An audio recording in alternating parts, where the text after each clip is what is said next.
ગરમીમાં તડકામાંથી બહાર આવીએ કે પછી બપોરે જમ્યા પછી સાંજે જમ્યા પછી કંઈક એકદમ ઠંડુ ઠંડુ અને જમેલું પણ પચી જાય તેવું શરબતનું પ્રીમિક્સ બનાવીશું, જે એકવાર બનાવીને મહિનાઓ સુધી પી શકાશે અને માત્ર 2 ચમચી ઠંડા પાણી કે ચિલ્ડ બરફ સાથે એકદમ ઠંડુ ઠંડુ 2 જ મિનિટમાં બનીને તૈયાર થઈ જશે તેવું આપણે પ્રીમિક્સ બનાવીશું, જે એકવાર બનાવીને મૂકી દેશો પછી તમે આખો મહિનો કે આખો ઉનાળા માટે ગમે ત્યારે બનાવીને પી શકશો.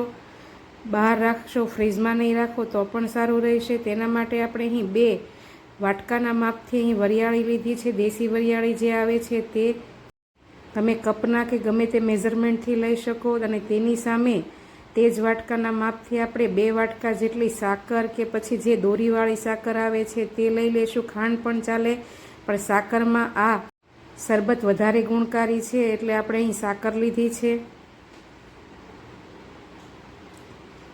2 વાટકા વરિયાળી સામે આપણે 2 વાટકા જેટલી સાકર લઈ લઈશું અને 3 થી 4 ચમચી જેટલા આપણે અહીં મરી લઈ લઈશું. મરી જમ્યા પછી જમેલું પચાવવા માટે કે પછી ગેસ કે એસિડિટી અપચો ન થાય તે માટે ખૂબ જ ફાયદાકારક છે એટલે આપણે તેમાં મરી પણ એડ કરીશું. અહીં મેં 3 થી 4 ચમચી જેટલા મરી લીધા છે, આખા મરી કાળા, અને તેની સામે 5 ચમચી જેટલો સંચળ પાવડર લઈ લઈશું. સંચળ પાવડર ઓપ્શનલ છે પણ તેનાથી ટેસ્ટ પણ સરસ આવે છે અને ગુણકારી પણ છે એટલે આપણે તેમાં સંચળ એડ કરીશું. અને શરીરનું મેટાબોલિઝમ જાળવવા અને રિફ્રેશ રાખવા માટે આપણે અહીં ફુદીનાના પાનને સૂકવીને લીધા છે. મેં અહીં પંખા નીચે સૂકવીને લઈ લીધા છે. તમારે જો ન હોય તો તમે લીલા ફુદીનાને ઓવનમાં, ફ્રીજમાં કે પછી આવી રીતે પંખા નીચે સૂકવીને તૈયાર કરી લેવા. તે મેં 1 કપ જેટલા લીધા છે. 1 વાટકા સામે 2 વાટકા વરિયાળી સામે 1 વાટકા જેટલો ફુદીનો લીધો છે. તમે તમારા સ્વાદ અકોર્ડિંગ કે તમને જો વધારે ગમતો હોય તો વધારે, ટેસ્ટ ન ગમતો હોય તો ઓછો તમારી રીતે લઈ શકો. તો આ પ્રીમિક્સ બનાવવા માટે આપણે બધી જ વસ્તુઓ માપથી આવી રીતે લઈશું. હવે આપણે પ્રીમિક્સ બનાવવા માટે પહેલાં તો મિક્સર ગ્રાઇન્ડરનું મોટું જે જાર આવે છે તે લઈ લઈશું. તેમાં પહેલાં આપણે 1 કપ જેટલી વરિયાળી, તેની સામે તેટલી જ આપણે સાકર નાખીશું. અડધા જે મરીદાણા આપણે તૈયાર કર્યા છે તે એડ કરી દઈશું. અડધો સંચળ પાવડર અને અડધા સૂકા ફુદીનાના પાન એડ કરીશું, જેથી પ્રીમિક્સ બનાવવામાં આપણે મિક્સ કરવામાં સારું રહે તે માટે પહેલાં અડધું જ માપ બધું આવી રીતે મિક્સર ગ્રાઇન્ડરમાં જારમાં એડ કરીને મિક્સર ગ્રાઇન્ડરમાં આપણે એકદમ ફાઇન પાવડર ક્રશ કરવાનો છે. વરિયાળીને પહેલાં આપણે તડકે થોડી સૂકવી લેવી કે પછી શેકી લો તો પણ ચાલે અને આમનામ જ આવી રીતે સીધો ક્રશ કરી લો તો પણ ચાલે. પ્રીમિક્સને આપણે આવી રીતે જ પલ્સ મોડ ઉપર 5 થી 6 વાર કરીને 3 થી 4 મિનિટ માટે ફેરવી લઈશું અને એકદમ સરસ એવો ફાઇન પાવડર તૈયાર કરી લઈશું. અને હવે મોટા બાઉલમાં જારી મૂકીને આવી રીતે આ પાવડરને આપણે ચાળી લેવાનો છે.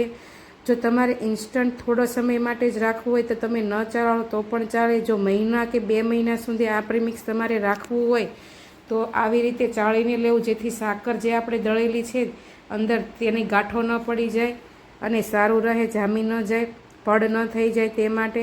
એટલે લાંબો સમય રાખવો હોય તો આવી રીતે ચાળી લેવું. વધેલું આપણે આવી રીતે ફરી પાછું ગ્રાઇન્ડર જારમાં નાખી દઈશું અને જે બાકીનું જે વધેલો છે વસ્તુ તે પણ તે એમાં એડ કરી દઈશું. સાકર, વરિયાળી, ફુદીનો, સંચળ અને મરી જે બચાવીને રાખ્યા હતા તે તેમાં એડ કરીશું અને ફરી પાછું પલ્સ મોડ ઉપર 3 થી 4 વાર ફેરવીને 3-4 મિનિટ માટે આપણે ફેરવી લઈશું.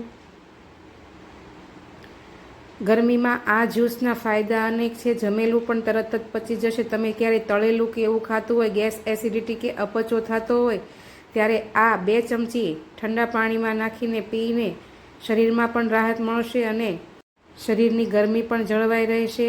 હવે બધું જ પ્રીમિક્સ આપણે આવી રીતે ચાળીને તૈયાર કરી લઈશું.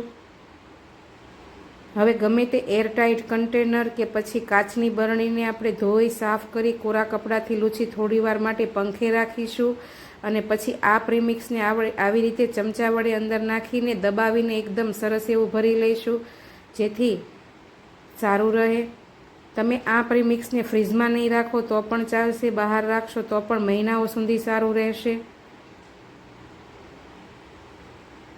પણ જ્યારે તમે ઉપયોગ કરો ત્યારે તરત જ પાવડર કાઢી તરત જ આપણે તેને પાછું એરટાઈટ પેક કરી દઈશું, એટલે તે સારું રહેશે. તો આવી રીતે જેમ આપણે 12 મહિનાના મસાલા ભરીએ છીએ તે જ રીતે દબાવીને એવી રીતે ભરીશું એટલે સારું રહેશે.